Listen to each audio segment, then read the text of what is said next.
द्रौपदी ने 5 पतियों के साथ कैसे बनाए संबंध अर्जुन को मिली थी तब सजा। द्रौपदी भारत की वह प्रथम महिला है जिसके 5 पति थे, या वह 5 पुरुषों के साथ रमण करती थी?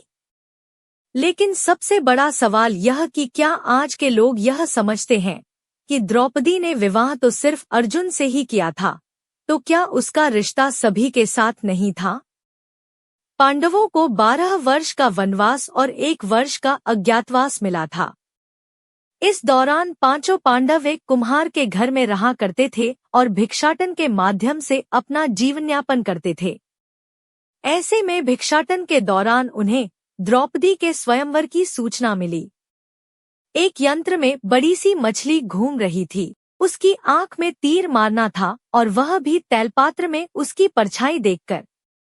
यह भी कि एक नहीं, पूरे 5 तीर मारना थे। अर्जुन ने यह प्रतियोगिता जीत ली।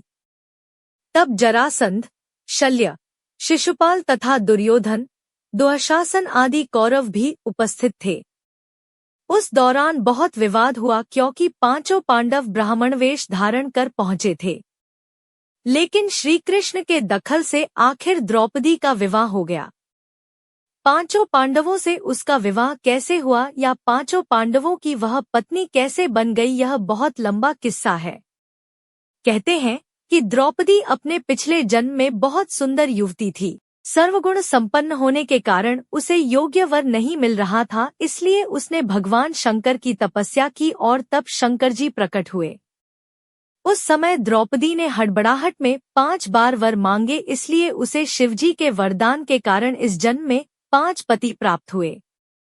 जब भगवान शिव ने द्रौपदी को 5 पति प्राप्त होने का वरदान दिया था, तब वह भी ये जानते थे कि उसे अपने 5 पतियों के साथ पत्नी धर्म निभाने में समस्या होगी। इसीलिए उन्होंने द्रौपदी को ये वरदान भी दिया कि वह प्रतिदिन कन्या भाव यानी कौमार्य को प्राप्त कर लेगी। इसलिए द्रौपदी अपने 5 पतियों को कन्या भाव में ही प्राप्त हुई थी। हालांकि कहा जाता है कि संतान को जन्म देने के लिए भगवान श्री कृष्ण ने उसे ये सुझाव दिया कि हर साल वह पांडवों में से किसी एक के साथ ही समय व्यतीत करे। साथ ही जिस समय वह अपने कक्ष में किसी एक पांडव के साथ हो तो उनके कक्ष में कोई और पांडव प्रवेश न करे। यदि कोई पांडव ऐसा गलती से भी कर लेता है तो उसे 1 वर्ष का देश निकाला भुगतना होगा। माना जाता है कि द्रौपदी, जो 5 पांडवों की पत्नी थी, 1 से 1 साल के समय अंतराल के लिए हर पांडव के साथ रहती थी। उस समय किसी दूसरे पांडव को द्रौपदी के आवास में घुसने की अनुमति नहीं थी। इस नियम को तोड़ने वाले को 1 साल तक देश से बाहर रहने का दंड था। एक बार यह दंड अर्जुन को भुगतना भी पड़ा था। अर्जुन और द्रौपदी की 1 वर्ष की अवधि अभी समाप्त हुई थी और द्रौपदी युधिष्ठिर के साथ का 1 वर्ष का समय शुरू हुआ था।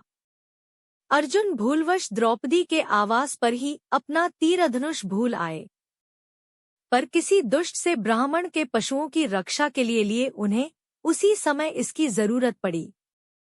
अतः क्षत्रिय धर्म का पालन करने के लिए तीरधनुष लेने के लिए नियम तोड़ते हुए वह द्रौपदी के निवास में घुस गए। उस दौरान द्रौपदी युधिष्ठिर साथ में थे।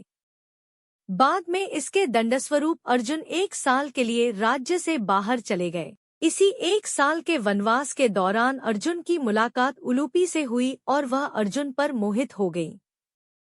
ऐसे में वह उन्हें खींचकर अपने नागलोक में ले गई और उसके अनुरोध करने पर अर्जुन को उससे विवाह करना पड़ा। कहते हैं कि दोनों 1 वर्ष तक साथ रहे। अर्जुन और नागकन्या उलूपी के मिलन से अर्जुन को एक वीरवार पुत्र मिला जिसका नाम इरावान रखा गया। द्रौपदी के 5 पुत्र थे। द्रौपदी ने 1 वर्ष के अंतराल से 5 पांडव के 1 पुत्र को जन्म दिया था। लेकिन दुर्भाग्य की इन 5 पुत्रों को अश्वत्थामा ने मार दिया था। वीडियो अच्छा लगा हो तो हमारे चैनल को सब्सक्राइब करें। दूसरा भाग देखने के लिए कमेंट करें।